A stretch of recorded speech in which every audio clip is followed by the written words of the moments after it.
Pessoa que vai viajar? Vai viajar a pé, né? Mas o que de fato é colocar o pé na estrada? Pé na estrada é não ter vergonha de ser cristão.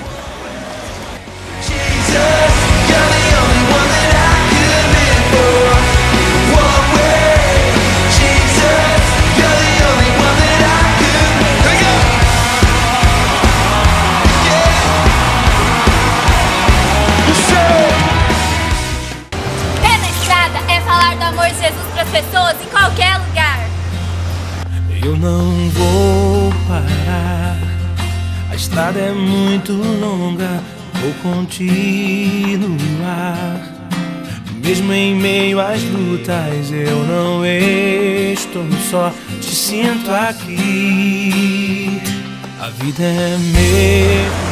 E muitas vezes levar o amor de Jesus com apenas um gesto de carinho. Que enfrentar, mas o Senhor está sempre a me proteger, te sinto aqui.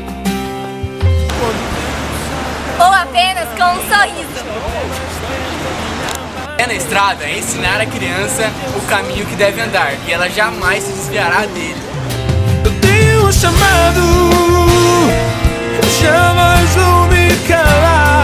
Eu tenho um chamado, o Evangelho anuncia. Eu fui escolhido no ventre da minha mãe. Eu sei que Pé na estrada é obedecer ao I de Jesus.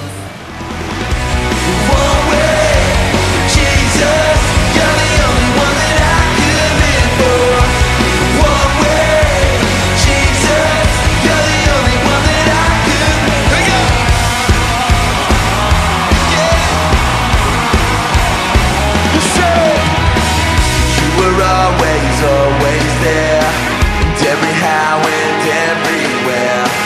Grace abounds so deep. Mãos, mostrando amor e obra servindo. Pé na estrada nada mais é do que viver o Evangelho. Pé na estrada, eu vou colocar o meu e você.